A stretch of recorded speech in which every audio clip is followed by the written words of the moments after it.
पश्चिम बंगाल की सत्ता पर कौन काबिज होगा, ये वो सवाल है जिसने इस वक्त पूरे देश की धड़कनें बढ़ा दी हैं।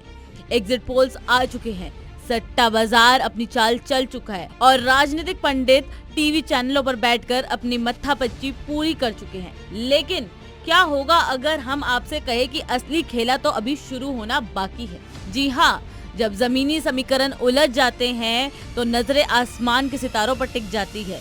4 मई के नतीजों से पहले ग्रहों की चाल ने एक ऐसा संकेत दिया है जिसने सत्ता के गलियारों में हलचल मचा दी है।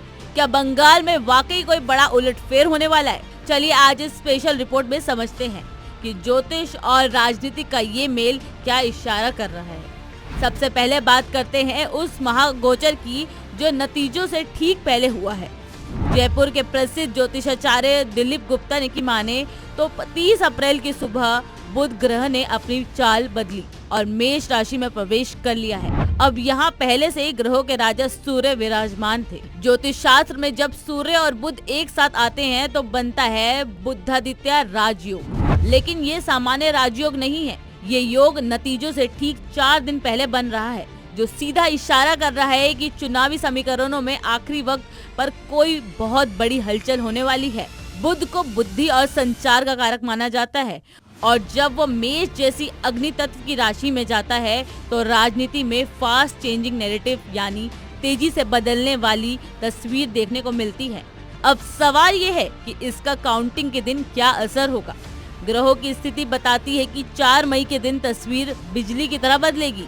सुबह के रुझान कुछ और कहेंगे, दोपहर तक कहानी पलट सकती है और शाम होते परिणाम सबको चौंका सकते हैं। विशेषज्ञों का कहना है कि मेष राशि का बुध राजनीति में आक्रामकता लाता है, यानी मतगणना के दौरान हर एक राउंड के साथ तनाव बढ़ेगा।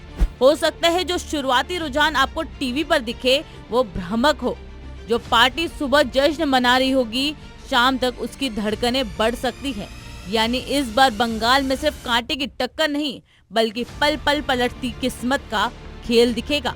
लेकिन ठहरिए, कहानी में एक और ट्विस्ट है। जहां सूर्य मेष राशि में उच्च के होकर सत्ता पक्ष को आत्मविश्वास और ऊर्जा दे रहा है, वहीं शनि की राशि कुंभ में बैठा राहु जनता के मन में छुपे हुए किसी बड़े बदलाव की ओर इशारा कर रहा है। राहु को अनप्रिडिक्टेबल यानी अप्रत्याशी माना जाता है। ये वो साइलेंट वोटर या हिडन फैक्टर सक्रिय कर सकता है जिसकी कल्पना किसी भी एग्जिट पोल में नहीं की है। यही कारण है कि ज्योतिषाचार्य मान रहे हैं कि अंतिम परिणाम उस दिशा में जा सकते हैं जहां किसी का ध्यान ही नहीं गया। क्या ये राहु बंगाल की सत्ता में कोई बड़ा खेला कर देगा? ये देखना दिलचस्प होगा। अब बात करते हैं सबसे जरूरी पहलू की, जीत का अंतर। जहां कुछ एग्जिट पोल बीजेपी को बहुमत की ओर दिखा रहे हैं तो कुछ ममता दीदी की वापसी का दावा कर रहे हैं। लेकिन ग्रहों की ये जंग बता रही है कि इस बार जीत हार का फैसला बहुत ही मामूली अंतर से होगा। छोटे छोटे मार्जिन यानी 500 से 2000 वोटों का अंतर बंगाल का पूरा नक्शा बदल सकता है। ग्रहों की चाल इशारा कर रही है कि मुकाबला इतना नजदीक होगा कि अंतिम सीट के नतीजे आने तक किसी की भी जीत पक्की नहीं मानी जा सकती।